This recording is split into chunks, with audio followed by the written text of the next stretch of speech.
है रामचंद्र जी को वनवास मिलता है तो वो केवट के पास जब पहुंचते हैं तो जैसे ही वो केवट के पास पहुंचते हैं तो केवट क्या बोलता है कि प्रभु मैं आपको नाव में नहीं बिठा दूंगा।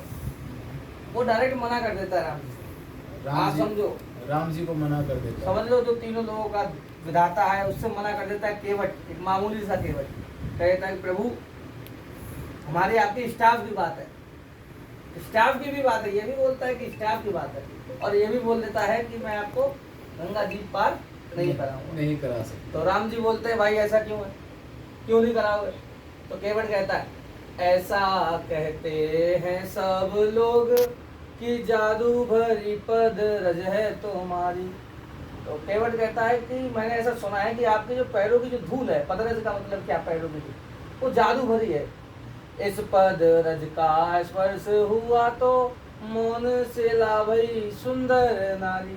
मौन से ला अहिल्याबाई की बात हो रही है कि जब उन्होंने थोड़ी सी लात लगा दी तो वो सुंदर नारी बन गई। तो केवट कहता है ऐसा कहते हैं सब लोग कि जादू भरी पद रज है तुम्हारी। इस पद रज का स्पर्श हुआ तो मौन से ला भई सुंदर नारी।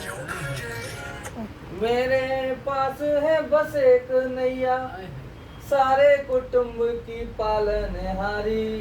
नाव बनी यदि नारी तो आएगा मुझ निर्धन पे संकट भारी।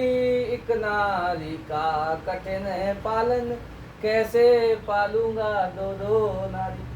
केवट कहता है प्रभु एक नाव जो है ये मेरे पास एक ही नाव है, इससे पूरे घर का कुटुंब का रखवाली का मतलब पूरे सबका जो है खाना पीना इसी से, खाना पीना पेट भराओ आपने इसी से है। आपने कहीं इसको भी नारी बना दिया, एक का तो मुश्किल है पालना, दो दो कैसे पालूंगा, और दो नारी हाँ तो कैसे पालूंगा दो दो नारी। केवट प्रभु के पांव पखारन हे तो कठौती में जल भर लाया। पांव पखार किया चरनामित फिर प्रभु को नौका में बैठाया। गंगा पार पहुँच कर जब उतराई देने का अवसर आया। देने लगी वैदेही अंगूठी तो नामे सर के वटने लाया। देने लगी वैदेही अंगूठी तो नामे सर के वटने लाया। तो जब वैदेही का मतलब क्या है, वैदेही का मतलब है यहाँ सीता जी से। तो जब नाव के पार लगा दिया तो सीता जी से केवट कहने मतलब सीता जी देने लगी केवट को कि ये लो अंगूठी, तुम्हारी जो उतराई है वो ये है।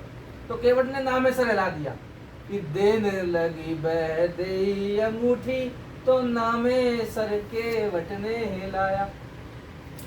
तो जब उसने केवट ने मना कर दिया कि नहीं प्रभु मैं ये नहीं ले सकता, तो राम जी पूछते हैं भाई क्यों नहीं ले सकते? तो कहता है, तो केवट कहता है सुनो मेरी विनती राम सरकार, राम सरकार सिया सरकार।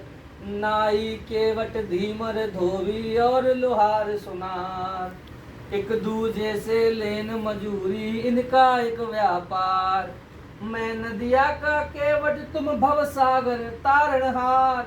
राम प्रभु मेरी मजदूरी तुम पर रही उधार।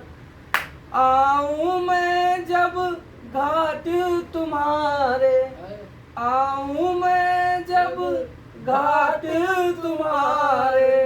कर दीजो बेड़ा मेरा पार, सुनो मेरी विनती राम सरकार, राम सरकार सिया सरकार।